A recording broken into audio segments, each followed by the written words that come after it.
noches.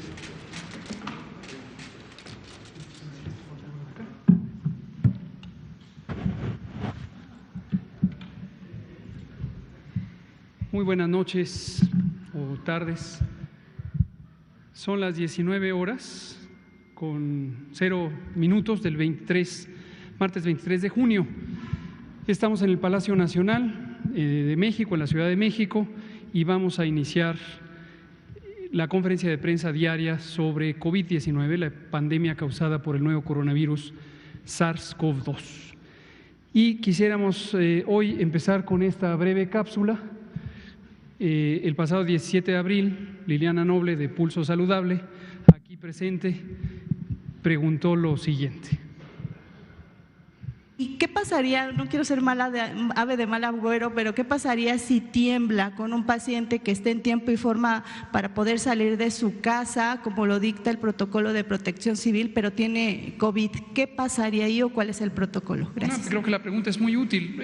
Si una persona tiene COVID y está en el periodo de resguardo domiciliar para evitar contagiar y empieza a temblar y suena la alarma sísmica y debe evacuar, lo que puede hacer es ponerse el cubrebocas. Asumimos que las personas que están en resguardo domiciliar se han allegado de un cubrebocas que permita que no contagien a las personas en su casa, se pone cubrebocas y sale y ya, después regresa, se lave las manos y demás, ¿no?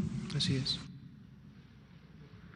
Esto nos preguntó Liliana Noble de Pulso Saludable el 17 de abril y hoy tembló, tuvimos un movimiento sísmico de 7.5 grados en la escala de Richter, de acuerdo con el Servicio Sismológico Nacional, con epicentro en la costa de Oaxaca.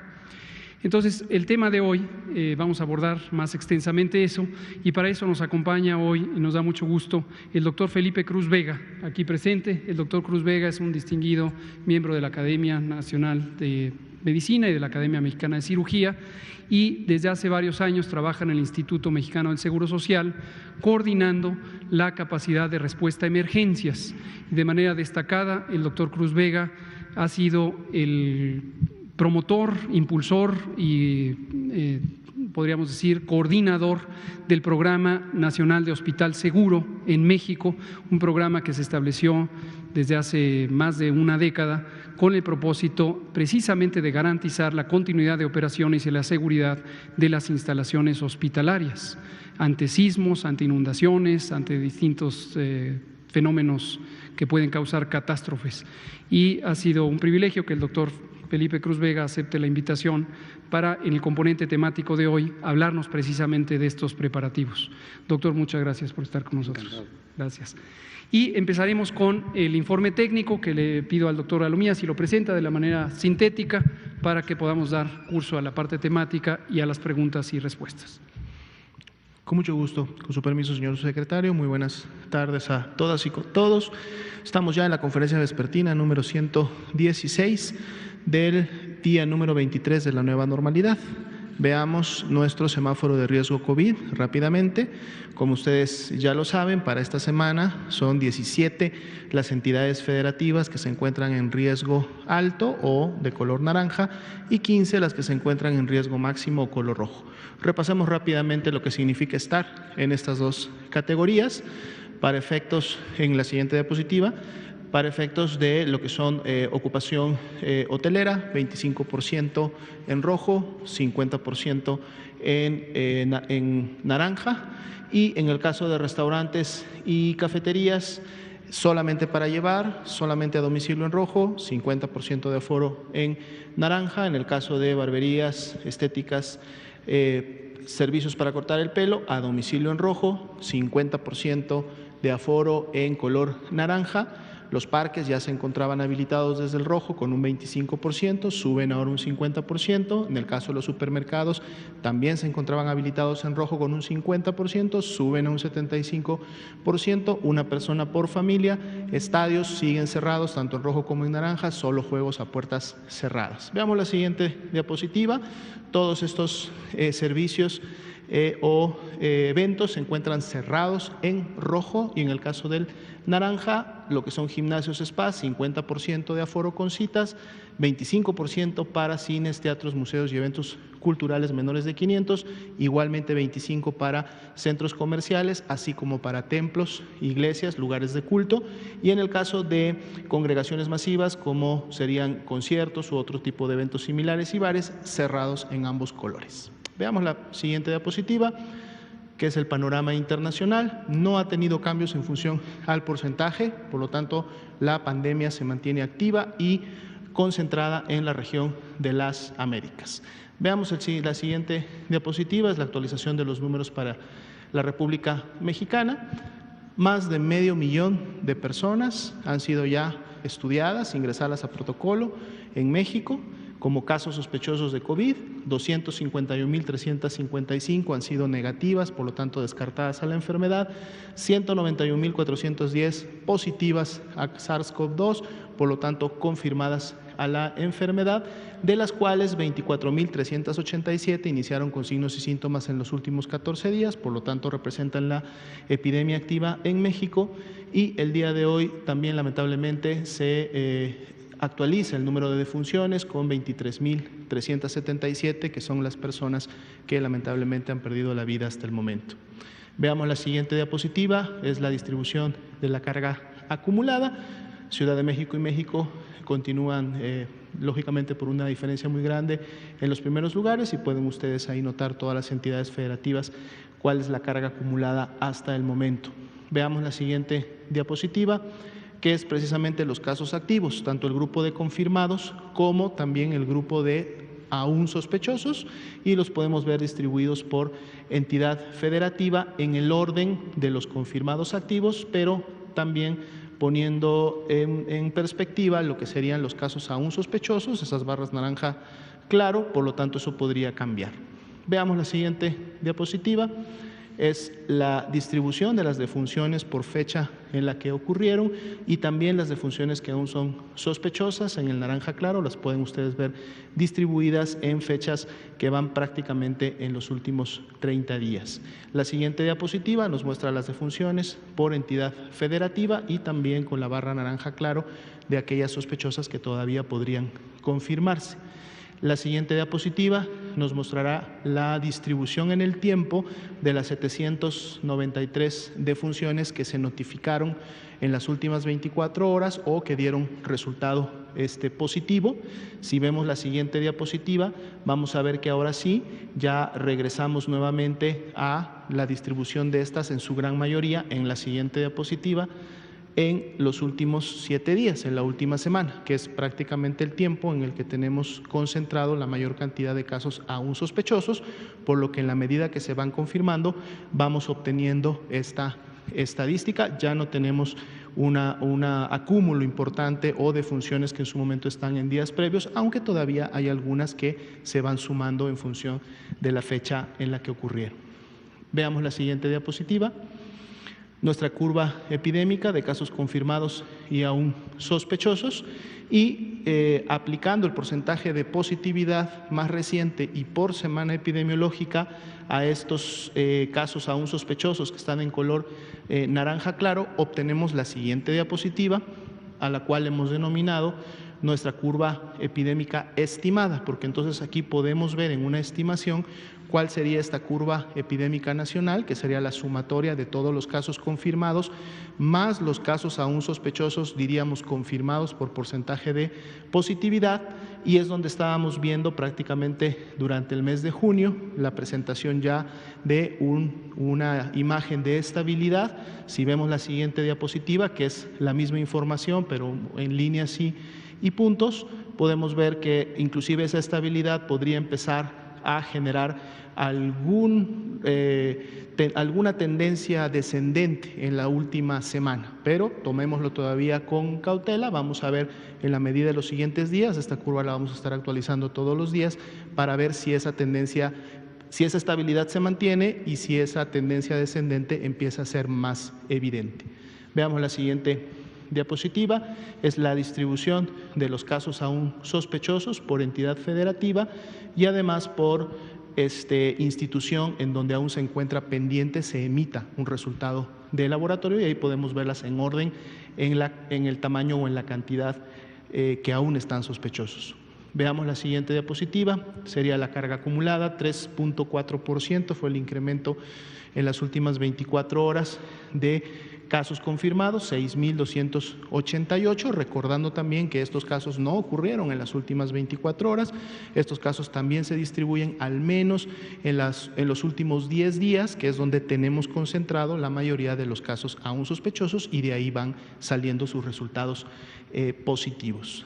Veamos el grupo de ocupación y disponibilidad hospitalaria, prácticamente no hubo variación al día de ayer, lo que sí se incrementó, ya estamos martes, ayer lunes, 98% ya fue la notificación de todas las unidades, y veamos en la siguiente diapositiva cómo se distribuye ese 44% de ocupación a nivel nacional. Tenemos todavía una disponibilidad por encima del 30% en todas las entidades federativas, eso es bueno, es un nivel de seguridad que hay que siempre tratar de mantener, más allá de que cada entidad federativa y cada institución realiza este tipo de análisis al interior, más en lo local, para estar monitoreando y en su momento detectando si hubiera saturación ya en una ciudad, o sea, en una localidad de un municipio, y por lo tanto actuar rápidamente para solucionar un problema. En la siguiente veremos las camas con ventilador para los pacientes críticos, el 38% también se distribuye de esta manera a nivel nacional, y en este caso también tenemos disponibilidad por encima del 30%, inclusive cercano al 40% en casi todas las entidades federativas, lo cual es bueno dado que estas camas son precisamente para los pacientes más graves y que requieren de una atención especializada. Veamos la siguiente diapositiva, son las unidades COVID. El día de hoy tenemos 6 unidades más, llegamos a un total de 896 y vemos que lógicamente la tendencia se mantiene ascendente en función de responder a la necesidad en cada una de las entidades de tener siempre camas disponibles para las personas que así lo requieran. El día de hoy es martes, actualizamos los datos de la afectación a profesionales de la salud con COVID-19. Veamos la primera diapositiva de este grupo, son 39.032 los profesionales de la salud que han dado positivo a virus SARS-CoV-2, son los casos acumulados hasta el momento, pero así también prácticamente 80.000 profesionales de la salud han dado negativos a la prueba, por lo tanto fueron descartados, y tenemos 13.145 que están todavía en calidad de sospechosos, de ahí podrían también sumarse. Los tenemos distribuidos por entidad federativa para que ustedes puedan ver dónde está la mayor carga, y en la barra naranja claro siempre la expectativa de que pudiéramos tener todavía más casos. Veamos la siguiente diapositiva, que es la curva epidémica, similar a la que presentamos en el grupo total de estos 39.032 casos acumulados, y vemos todavía que se mantiene la tendencia como tal, y veremos qué pasa con esa tendencia cuando tengamos resultados de los 13.145 aún sospechosos. Veamos la siguiente diapositiva, la distribución por grupo de edad. Vemos que la mayor afectación estaría entre los 35 y los 39 años, aunque las edades de ambos lados, de 30 a 34 y de 40 a 44, también contribuyen de manera importante. A diferencia de la estadística general, aquí vemos que en el caso de los profesionales de la salud son ahora las mujeres las que tienen un poco más de carga, 58%, en relación a los varones. Veamos la siguiente diapositiva, es la distribución por profesión o ocupación, enfermeras, enfermeros 41%, médicas, médicos 30%, el grupo de otros trabajadores de la salud 26% y grupos específicos como son los laboratoristas y los dentistas con 2 y 1% del total. Veamos la siguiente diapositiva, tenemos la situación clínica en la cual demandaron atención médica a los profesionales de la salud, el 92% lo hizo de manera ambulatoria, aunque también tenemos algunos grupos que tuvieron que ser hospitalizados, algunos cursaron estables, otros entraron de manera ya grave y otros inclusive tuvieron que ser 192 intubados. Veamos la siguiente diapositiva. Es precisamente las defunciones que han ocurrido en profesionales de la salud, son 584 los profesionales de la salud que lamentablemente han fallecido, y se tiene también pendiente confirmar o descartar 27 defunciones que estarían aún sospechosas y las pueden ustedes identificar en el color naranja claro por la fecha en que ocurrió cada una de ellas, así como el total de las defunciones. Veamos la siguiente diapositiva. Es precisamente las defunciones distribuidas por entidad federativa para poder detectar la carga en cada una de ellas y en color naranja claro la expectativa del incremento. Veamos la siguiente diapositiva. Es la distribución por grupo de edad. Vemos, al igual que en la estadística general, que siempre la curva se recorre a la derecha, estando la mayor cantidad de casos entre el grupo de 55 a 59, si sumamos los hombres y las mujeres, lógicamente, flanqueados también por el grupo de 60 a 64 y 50 a 54. En este caso sí volvemos a una realidad más acorde a la estadística nacional, en donde el 71% de las lamentables defunciones han sido precisamente en hombres. Esa sería la actualización para el día de hoy. Gracias. Gracias, doctor. Doctor Felipe Cruz Vega, le pido si es tan amable de comentarnos sobre la seguridad hospitalaria durante catástrofes y toda su experiencia. Gracias, doctor Luis. Muy buenas tardes a todos. Gracias por la generosa presentación que hizo el doctor López-Gatell de una persona como yo. Y vamos a hablar algunos elementos que le dan un nivel de seguridad alto al sistema de salud de nuestro país y que nos hace confiar en que, a pesar de que somos multiamenaza, tenemos de todas las amenazas que pueda haber en el planeta aquí en nuestra tierra. Lo primero que quisiera compartirles es esto, que es el Centro Virtual de Operaciones de Emergencias y Desastres, que en realidad es un sistema informático, es una plataforma informática que en tiempo real nos da la información que se genera en cualquier parte del país. El diseño, como les decía, está hecho tanto para sismos, epidemiológicos, huracanes, y pues ya estamos en esta época, el día de hoy incluso es obvio que nos tocó dos amenazas muy fuertes simultáneas, como es la epidemiológica montada en lo que viene siendo un sismo de gran magnitud. Permite gran concurrencia de usuarios. Esto yo les podría decir, en nuestra institución 10,000 computadoras pueden estar conectadas de manera simultánea, lo que le da una amplitud muy generosa para este tipo de eventos. Nos ayuda a actualizar los inventarios de recursos, no solo materiales, sino de personal que se va requiriendo. Y además nos da una lista nominal de pacientes. En la siguiente, nosotros quisiéramos compartir lo que ya mencionó también muy generosamente el doctor López-Gatell, que es el programa Hospital Seguro, que yo diría es un orgullo nacional, porque después de 1985, cuando perdimos en menos de 70 segundos más de 5,000 camas, algunos de ustedes son muy jóvenes, a lo mejor no lo recuerdan bien, pero fue un drama impresionante. Y no era cualquier tipo de cama, eran camas de hospitales de alta complejidad. Es evidente que después de esto la mortalidad subió. Mucha gente, nos tocó verlo en los multifamiliares, con las manos ya llenas de sangre, la familia estaba sacando a sus víctimas y los quería llevar al hospital que estaba en Centro Médico de Traumatología, y es evidente que aunque llegaron ya lo encontraron evacuados. Esos hospitales no se cayeron, pero sí perdieron sus líneas vitales, perdieron bardas, escaleras, y no eran útiles. Esta enseñanza se unió a otras que ocurrieron en la década de los 80 en Chile, en Ecuador, en Costa Rica y en otros países. Entonces, la Organización de Naciones Unidas decidió hacer algo para esto, y fue nuestro país el que tomó la iniciativa. Incluso en 1996 hubo aquí, Naciones Unidas hizo una conferencia internacional en donde se tocó el tema exclusivo de cómo aumentar el nivel de seguridad en instalaciones de salud.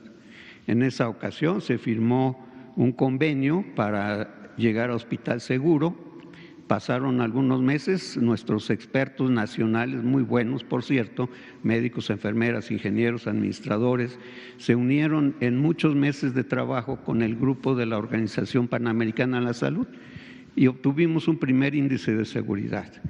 Fue hasta el 2005 en Kobe, en enero.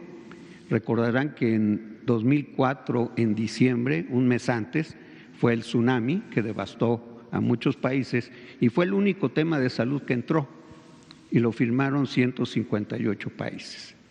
Con esto se fue consolidando y a través de los años se ha fortalecido. Les quiero decir que la siguiente reunión de este tipo de Naciones Unidas fue en Sendai, después en el 2015, después del triple desastre que le ocurrió a Japón, y se refrendó ahora por 196 países. Ahorita está ejecutándose en cerca de 100 países en todo el planeta y el líder en este concepto sigue siendo nuestro país. Por eso es un orgullo nacional. ¿Y por qué ha tenido tanto éxito en nuestro país? Precisamente ahí vemos que lo preside la Coordinación Nacional de Protección Civil. Por Ley General de Protección Civil, ellos sí pueden cerrar una plaza comercial, pueden cerrar un teatro, un cine y también un hospital.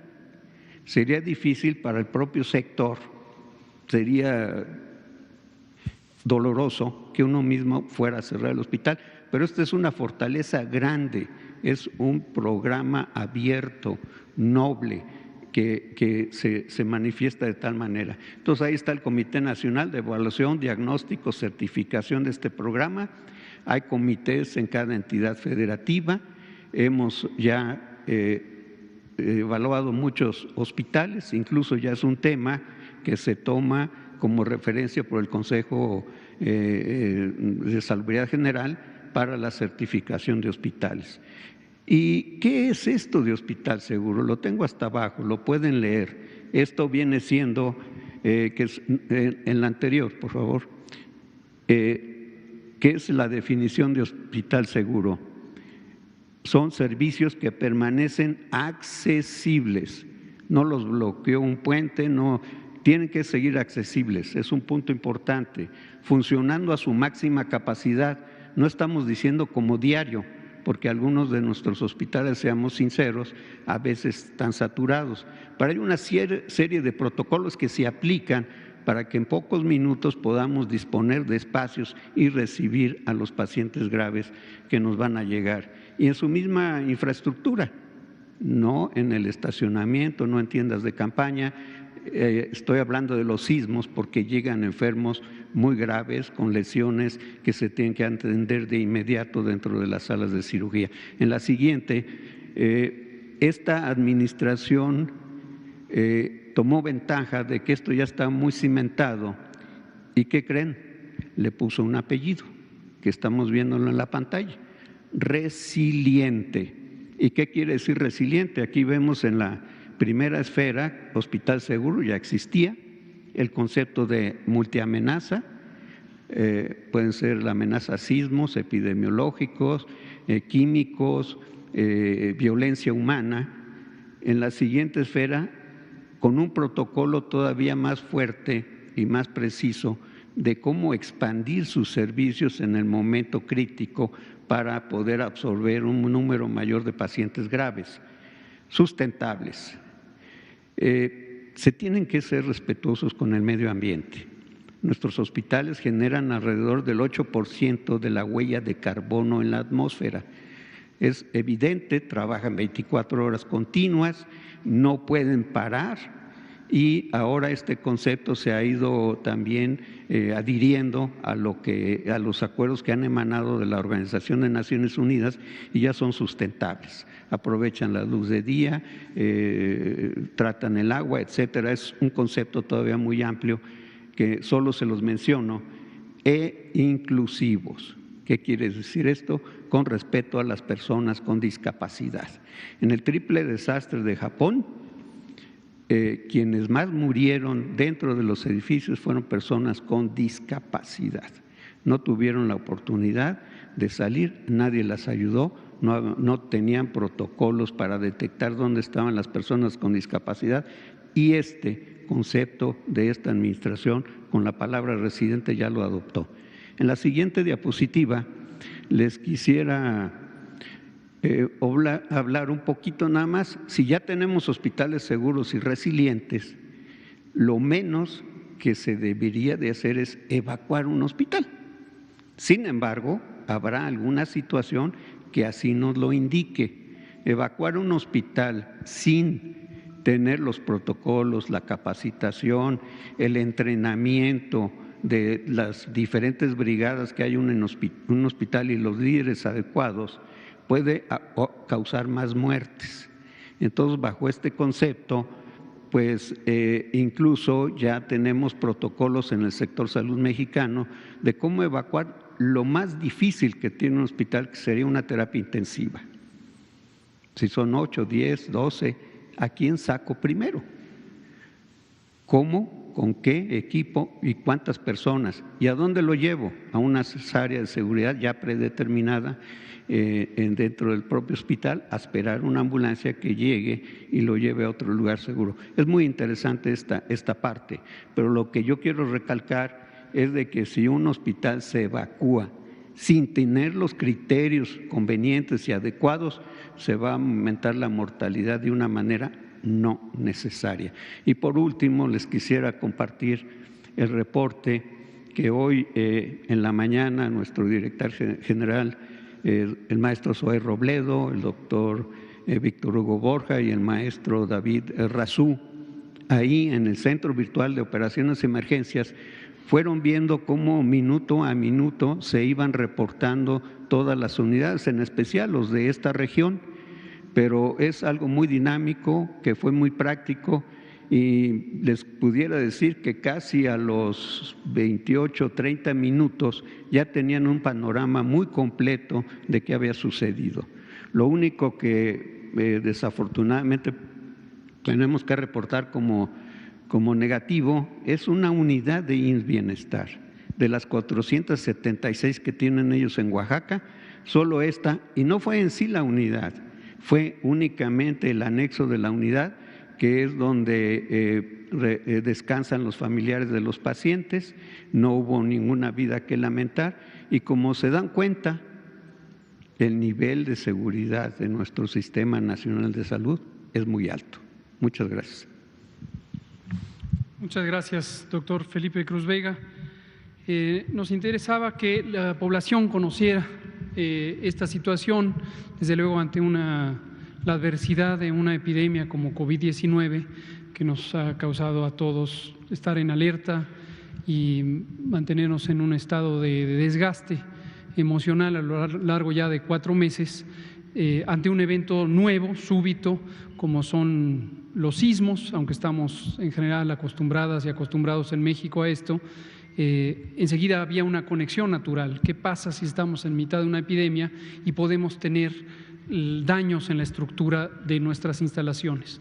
Ya ha dicho el doctor Felipe Cruz Vega que muy afortunadamente no tenemos daños que lamentar, excepto este daño importante, pero a una zona muy menor de una unidad médica rural en el estado de Oaxaca. Pero lo segundo es tener también la conciencia y la confianza de que a lo largo de varios años, ya insisto, más de 12 años, este programa Hospital Seguro, con toda la historia que nos relata el doctor Felipe Cruz Vega, ha permitido que nuestras instalaciones de salud sean robustas y estén apropiadamente entrenadas para procesos de evacuación que pudieran ser necesarios ante una eventualidad de este tipo o cualquier otra catástrofe. Quiero terminar comentando y agradeciendo nuevamente al doctor Cruz Vega. Cuando empezó esta administración, recordarán que tuvimos un evento muy trágico y muy lamentable en Tlahuelipan, Hidalgo, a propósito de un incendio relacionado con una toma clandestina de un oleoducto. Y obviamente causó un desastre humanitario, una emergencia muy grande, pero afortunadamente contamos con una buena capacidad de respuesta en esta materia, y justamente la División de Respuesta a Contingencias, la Unidad de Proyectos Especiales que dirige el doctor Felipe Cruz Vega, fue un pilar de la respuesta que tuvimos en ese sentido. También en las distintas caravanas de personas migrantes que ingresaron a México a lo largo de 2019 y desde 2018, uno de los elementos importantes de la respuesta fue estas capacidades instaladas y los hospitales móviles que tiene la unidad que dirige el doctor Cruz Vega. Y tenemos todavía trabajo por hacer, una cosa que ya habíamos anunciado desde 2019, vamos a crear el Centro Nacional de Emergencias en Salud. Este es un proyecto que diseñamos desde antes de entrar a esta administración y que coordina el doctor José Luis Salomía, el desarrollo de este Centro Nacional de Emergencias en Salud, y precisamente por el apoyo, la coordinación y la mentoría del doctor Felipe Cruz Vega es que el proyecto se ha consolidado y está en vías de establecerse. Muchas gracias, doctor, y gracias también, doctora Lomía. Vamos a abrir a preguntas y respuestas y le damos la palabra a Liliana Noble, quien hizo esta pertinente pregunta el 17 de abril. Se lo merece. Hola, buenas noches. Liliana Noble de Pulso Saludable. Lo siento. Doctor Gatell, yo quisiera preguntarle si en este momento en el que está temblando y todos salimos espantados porque conocemos la vulnerabilidad del país y de esta zona en la que está México, y si de pronto, no sé, me encuentro a Alex y yo estoy muy vulnerable y aún sabiendo, o en ese momento no recuerdo que él tiene COVID y nos abrazamos y ya después, yo estoy en riesgo de haberme contagiado de COVID. No sé si esto pudiera haber pasado en algún momento hoy en este día. Y mi segunda pregunta es, a las personas que cuidan en casa a estos enfermos de COVID, ¿había que darles algún tratamiento profiláctico para evitar, se puede, para evitar que estén en riesgo de contagiarse, o la prevención secundaria sería el lavado de manos y la utilización del cubrebocas y el aseo de la habitación del paciente? Gracias. Muchas gracias, Liliana, por refrendar y extender estos cuestionamientos. Hoy, por cierto, nos dimos cuenta que la creatividad en las redes sociales es también un elemento útil en la comunicación. En menos de 1 minuto y medio después del sismo ya circulaban memes diciendo que extenderíamos la cuarentena o que se reinicia la cuarentena porque todos habíamos salido al evacuar nuestros edificios. No es el caso, no es el caso. Pero ciertamente, en la medida en que haya personas, que las hay, que estén en sus domicilios con COVID leve, no debería haber una persona con COVID grave en su domicilio, tendría que estar en los hospitales. Y ante la eventualidad, que no ocurrió hoy, afortunadamente, como ya nos relata el doctor Cruz Vega, pero de que pudiera necesitarse evacuar un hospital, uno o más hospitales, no ocurrió, pero podría haber ocurrido. Entonces, ya sea desde el domicilio o desde el hospital, concurrimos o podemos concurrir al evacuar por razones de seguridad, recordando siempre no correr, no gritar y no empujar, hacerlo en una forma ordenada, siempre siguiendo las indicaciones cuando éstas existen de las brigadas de protección civil y reuniéndonos de manera ordenada en los sitios designados para ello.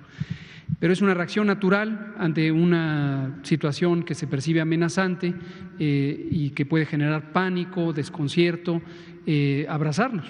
Y esto, desde luego, nos puede llevar a contagiarnos de COVID si hay una persona que está con la enfermedad activa y hay otra persona que está sin la enfermedad. Por eso, el 17 de abril respondí eso y lo respondo hoy también. Lo procedente es, al evacuar, no hay que diferirlo, hay que evacuar, porque esto en materia de pocos segundos o minutos tiene que resolverse que las personas estemos en un sitio seguro. Hay que evacuar.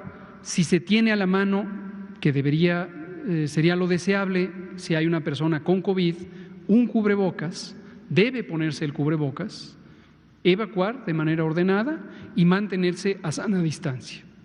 Es hasta cierto punto inevitable que pudiera haber una reacción emocional que nos lleve a abrazarnos. El riesgo existe, tampoco es un riesgo instantáneo, depende qué tanta cercanía y la duración de la misma, pero aún ahí todavía se puede ejercer cierta sana distancia si alejamos nuestras caras. Uno se puede abrazar así del ladito y procurando no besarse, desde luego, que es el máximo acercamiento entre las caras. Esto ya ocurrió y hay que regresar al edificio.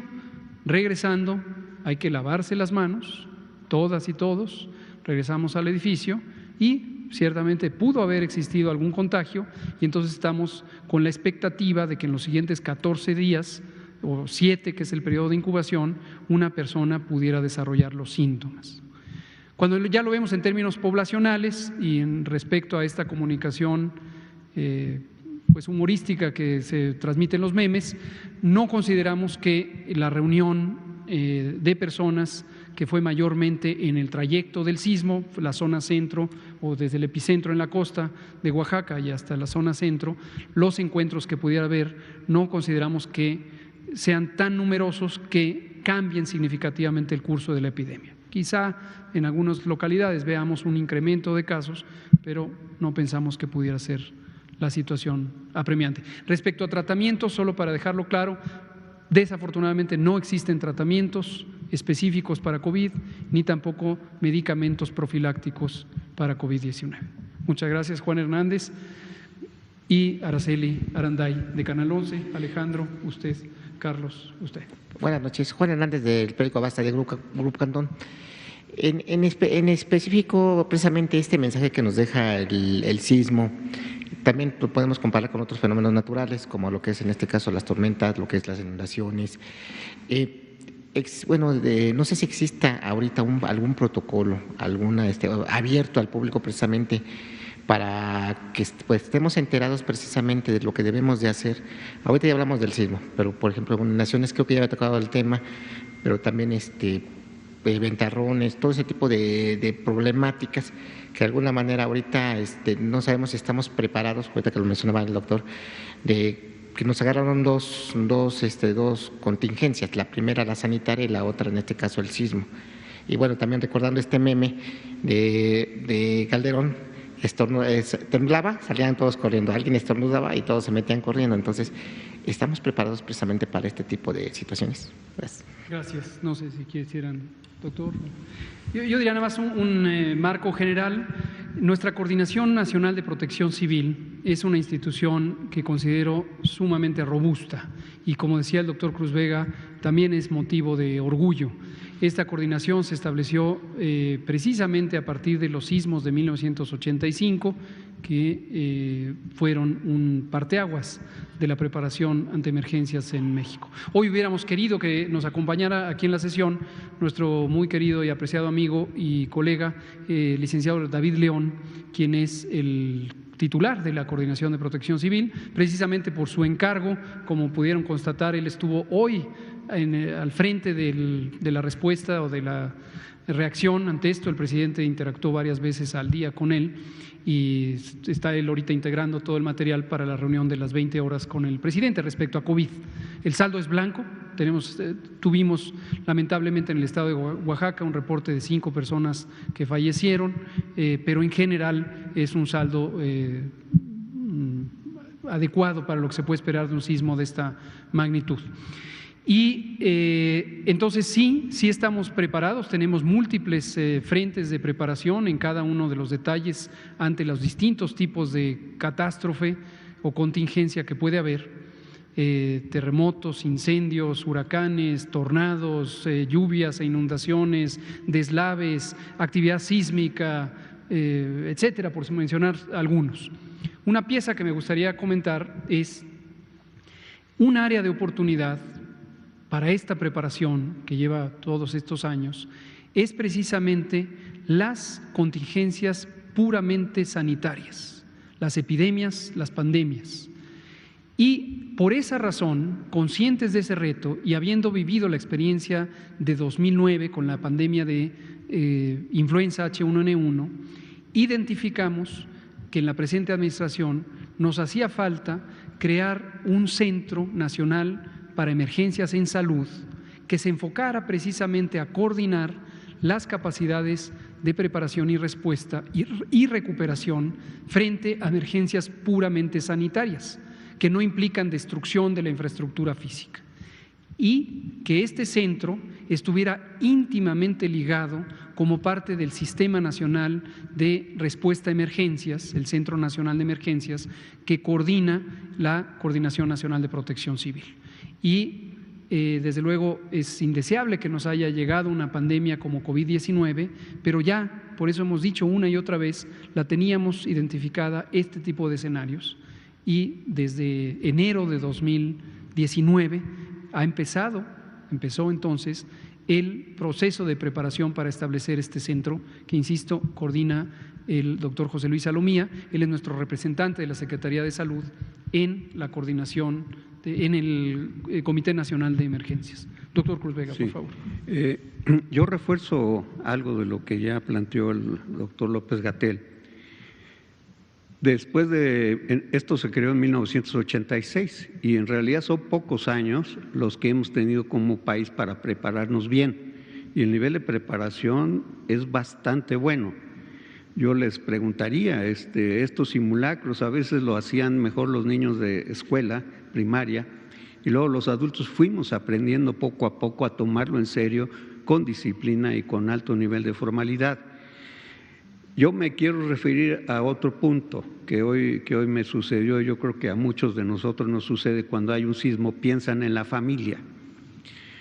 Y para poder mitigar esa angustia que se genera de manera natural, les quisiera invitar a que hagan simulacros familiares. Por ejemplo, si alguien vive en un edificio de varios pisos, haga su simulacro, calculen el tiempo que tienen en salir, tengan las llaves ya en la puerta, todo lo que van a ocupar que esté en la puerta, hagan el ejercicio, bajen con sus hijos, con sus familias. Si hay un anciano, igual vean cómo le van a ayudar en momentos críticos y les va a dar mucha seguridad, estén donde estén. Esto lo está promoviendo nuevamente, y de veras es un orgullo, nuestro Sistema Nacional de Protección Civil, que se llama Plan Familiar. Entonces, el Plan Familiar, además de aconsejar esto, incluye que tengan cerca de la puerta de la salida una bolsa, de preferencia de plástico, con los documentos importantes, que es el acta de nacimiento, pasaporte, lo que ustedes quieran, pero también no se les olvide los medicamentos que están tomando, porque los tienen en casa. Y luego, si no pueden regresar, son muchas horas para un diabético o para alguien que tenga una enfermedad crónica, para recuperar ese nivel, ese estándar que ya tenía con sus medicamentos, y todo lo que crean que van a necesitar, además de la lámpara y todo esto que aconsejan.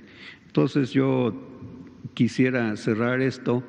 Está bien, las instituciones lo hacemos muy bien, los simulacros, pero también nos llena de angustia el que la familia que le está sucediendo, y por favor hagan sus simulacros familiares y se van a sentir mucho más tranquilos.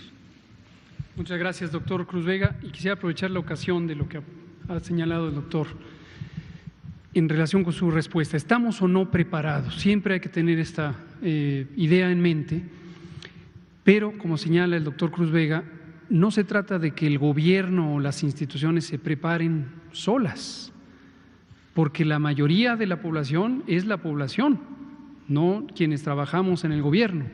Y la preparación es un esfuerzo de todas y todos, es un esfuerzo de Estado. No se hace en un día y nunca acaba. Siempre hay que seguir preparándonos. Y es interesante porque se relaciona precisamente con la situación de COVID, cuando hablamos de la nueva realidad que enfrentaremos ante la circunstancia muy probable de que esta epidemia va a durar mucho tiempo.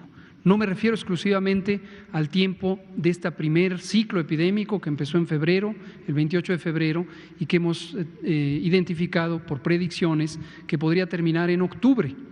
Me refiero a que un escenario muy posible es que la epidemia de COVID-19 esté teniendo nuevas oleadas o nuevas recaídas en términos epidémicos, en donde volvamos a tener periodos de transmisión del virus SARS-CoV-2 causante de COVID.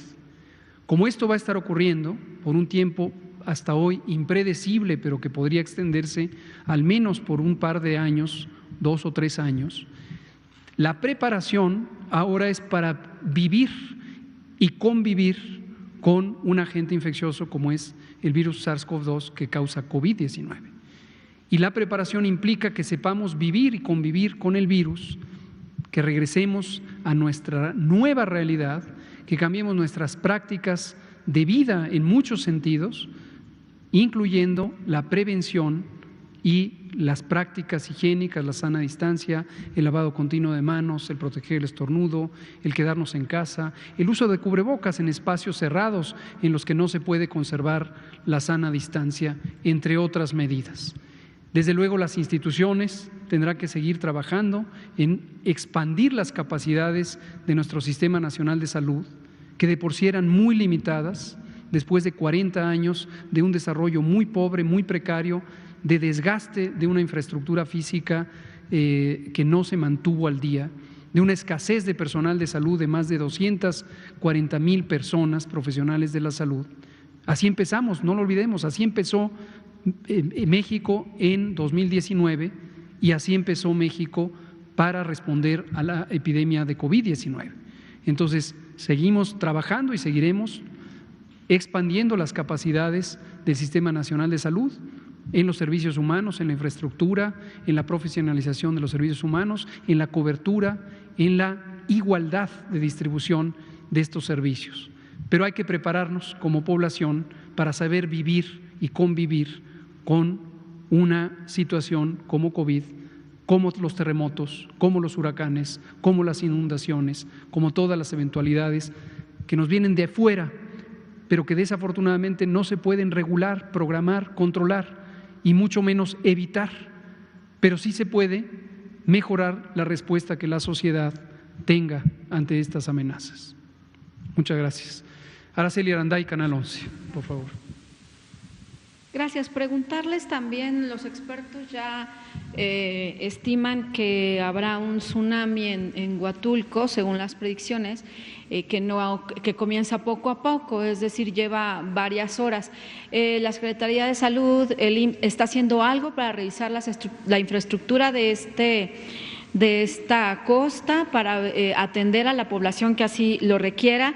Y sobre la salud mental, me gustaría saber en números si durante este día, se detonaron las llamadas al número de apoyo psicológico, y también preguntarle de qué manera puede el mexicano salir avante de todo esto, ¿no? Es una pandemia, está la influenza que ya va a entrar, están algunos brotes de dengue y ahora estamos en una zona sísmica, ¿no? Sobre la salud mental, si tienen pensado algunos consejos, además de la ayuda que ya puso la Secretaría de Salud para la población mexicana, que también está en crisis mental por esos acontecimientos. Gracias. Gracias, muy amable. Doctor Cruz Vega, ¿quiere comentar?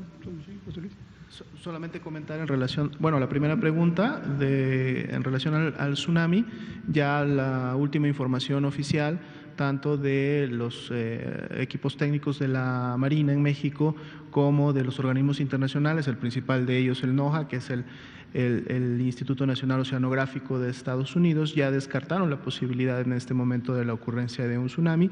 Siempre cuando hay un evento sísmico que está cerca de las costas, siempre es un riesgo y se inicia un monitoreo puntual de los niveles del mar y las repercusiones. Sin embargo, en la medida que esto se va lógicamente controlando y nivelando, entonces se llega finalmente a descartar la ocurrencia, ¿no? Entonces, en este momento ya no es una posibilidad como riesgo. Sin embargo, continúan siempre el alertamiento a la población de decirle estemos atentos a posibles réplicas, sobre todo en las localidades cercanas a donde fue el epicentro, que eso sí más bien podría causar algún problema, y las primeras 24 horas siempre son importantes.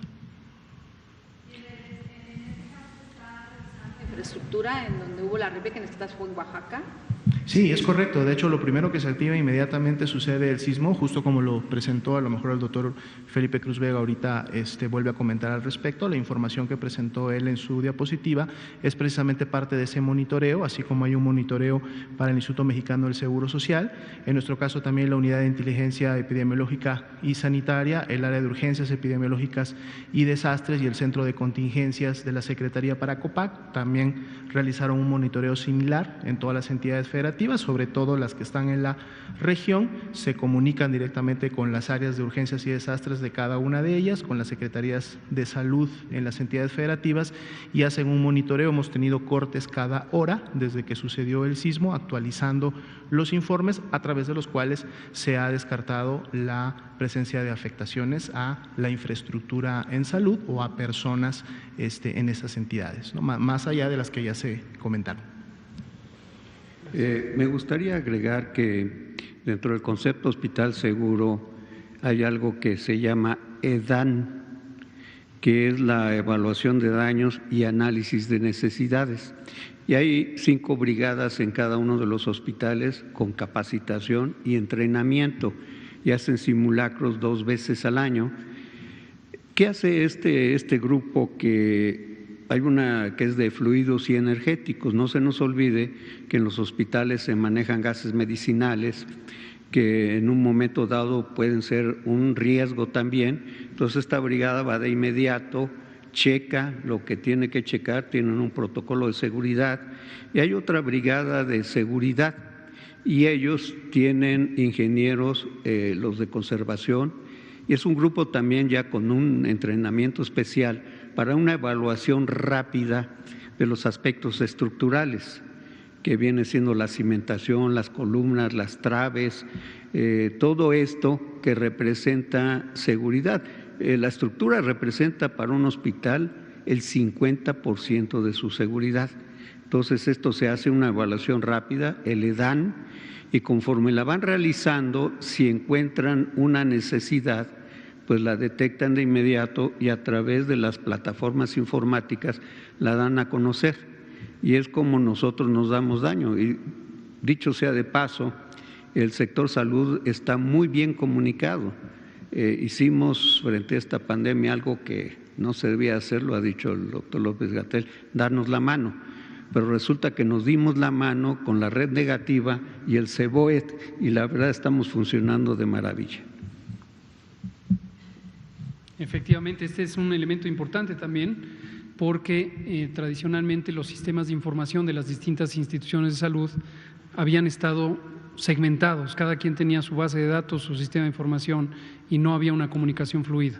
Hoy estamos muy contentos de que existe una comunicación muy fluida al grado que el intercambio de información ocurre en tiempo real.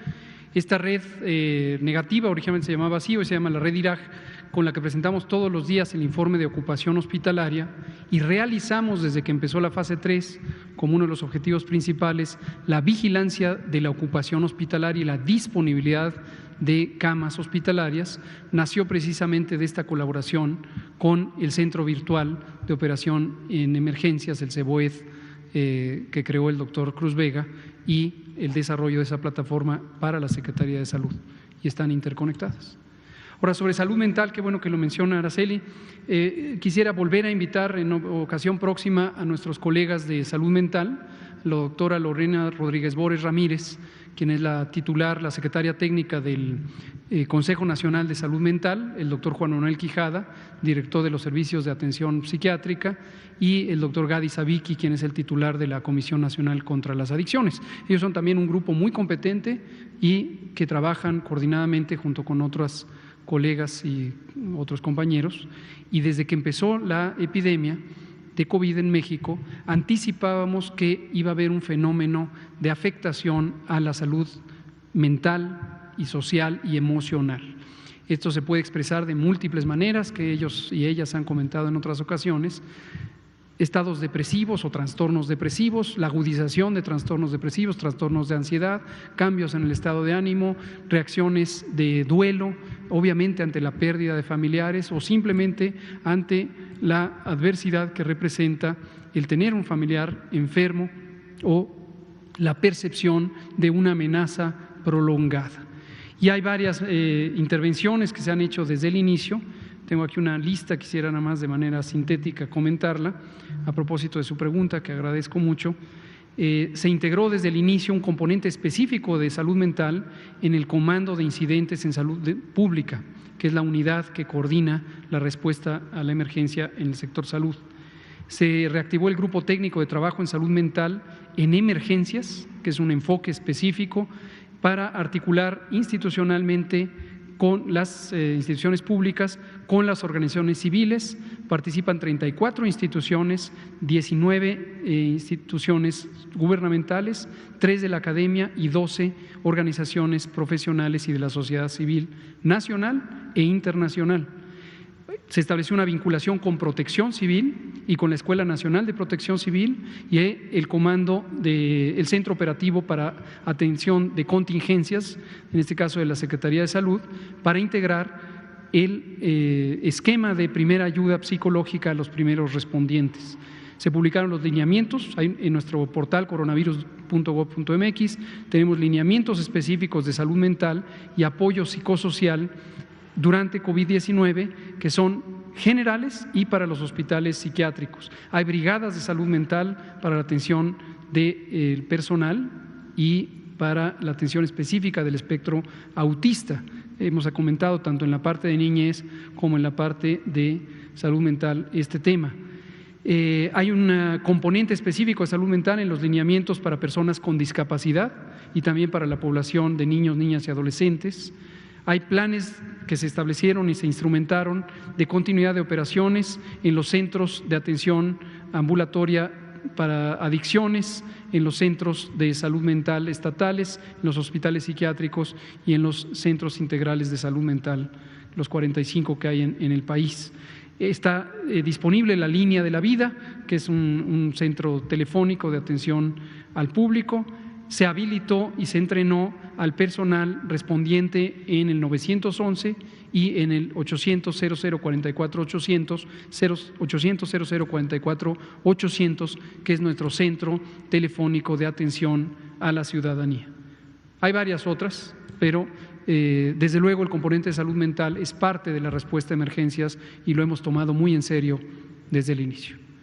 Nos queda tiempo para una última pregunta. En justicia, Alejandro estaba en el orden y pues ustedes continúan mañana. Ahora, quizás no nos dé tiempo de plantearles, pero no llevarme tanto tiempo por la respuesta. La primera es en relación a los tratamientos para los enfermos de COVID, en particular para aquellos que están en estado crítico. Ayer se habló, la Organización Mundial de la Salud habló de manera muy positiva sobre el uso de la desametasona. Y la gran ventaja es que es un producto que está en México, es un producto que se usa. Entonces ahí sí yo quisiera saber, bueno, en primer lugar, qué tratamientos se les están dando a los enfermos, qué disponibilidad hay del producto, cómo se está tomando esta situación. Y aprovecho de una vez para plantear mi segunda pregunta, para que no se quede así, es en relación al tema del seguimiento, del programa de la Ciudad de México de pruebas, de hacerle un seguimiento a los que están resultando positivos y seguir su cadena de contactos a fin de poder tener un control más estricto de la epidemia. Pregunto, la Ciudad de México es la única entidad en todo el país que no tiene el laboratorio de biología molecular, tiene que apoyarse de la Federación, pero lleva este programa que es muy ambicioso. Si pudiéramos tener una explicación de si realmente lo van a poder hacer, si están participando la Secretaría de Salud, en fin. Muchas gracias. Muchas gracias, Alejandro, por ambas preguntas. Empiezo por la segunda. El programa de la Ciudad de México no es un programa para hacer pruebas, aunque así lo han caracterizado algunos medios de información, desde la primera conferencia de prensa de la doctora Sheinbaum, y recordarán que la doctora Oliva López Arellano, secretaria de Salud de la Ciudad de México, lo presentó aquí la semana pasada. No es un programa para hacer pruebas, es un programa integral de atención comunitaria de COVID-19. ¿Esto qué quiere decir? Que no se trata, el objetivo no es hacer pruebas, el objetivo es identificar tempranamente a personas que tienen mayor riesgo de complicarse si se infectan del virus que causa COVID-19, que son las personas mayores de 60 años, personas con diabetes, hipertensión, obesidad y otras enfermedades crónicas. Segundo lugar, habiendo identificado anticipadamente a estas personas, a estas poblaciones, a través del sistema del sistema local de salud, los servicios estatales de salud y otras instituciones que se relacionan con el bienestar comunitario, tener una detección anticipada basada en síntomas, primariamente basada en síntomas, y con un componente complementario de identificación, desde luego, de contactos y de zonas de transmisión. De especial interés es la atención de investigación y atención temprana de brotes. Y hay sitios cerrados como los centros de reclusión, como los mercados, destacadamente la central de abastos, en donde se requiere un esfuerzo específico para detectar a las personas. Entonces, es un programa integral, ya están circulando, se están poniendo unos materiales informativos con 6 elementos básicos de prevención y que ayudan a la detección temprana. Y a eso voy, que es el centro de su pregunta. Uno de los retos es diversificar la provisión de servicios diagnósticos a través de otros centros de procesamiento de muestras que se estarán instalando en distintos puntos de la ciudad precisamente para aumentar esa capacidad, ¿verdad? Dexametasona nos queda muy poco tiempo, pero lo mencionamos hace unos pocos días, pero qué bueno que lo vuelve a señalar. Dexametasona es un medicamento antiinflamatorio muy potente de la clase química de los esteroides. El medicamento existe en México y en el mundo desde hace casi 50 años.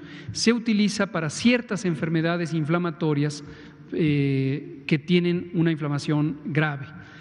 El día 16 de junio, el martes pasado, hace una semana justamente, la Universidad de Oxford liberó datos preliminares de un estudio clínico en donde investiga la posible utilidad de dexametasona para el tratamiento de COVID grave, solo para COVID grave, enfatizo, solo para COVID grave, y a dosis bajas de dexametasona, COVID grave, solo dosis bajas. ¿Por qué lo enfatizo? Porque desafortunadamente cuando esta información permea a los medios públicos, existe una avidez, tanto de personal de salud como de la población en general, de buscar el medicamento, guardarlo en reserva o empezarlo a utilizar a la menor provocación cuando alguien tiene fiebre, tos, dolor de garganta, los síntomas básicos del COVID leve. Entonces, dexametasona todavía son datos preliminares que sugieren que podría tener utilidad en reducir la mortalidad en personas con COVID grave. Por lo tanto, dexametasona está en manos del uso juicioso del personal de salud que atiende a las personas con COVID grave, ya sea críticamente enfermos o las personas hospitalizadas. Pero no debe utilizarse de una manera indiscriminada por personas que tengan la forma leve de COVID. La dexametasona produce efectos secundarios, aumenta la presión arterial, suben los niveles de glucosa, puede haber acumulación de líquido en el organismo. Si una persona padece hipertensión, puede causarle una crisis hipertensiva. Una persona con enfermedad cardíaca podría precipitarle un episodio de insuficiencia cardíaca, sube de peso, muchas complicaciones. Gracias. Son las 20:03. Le agradezco al doctor Cruz Vega, doctora Lomía, les agradezco a todos ustedes y a la población en general por estar atenta a estos mensajes. Muchas gracias.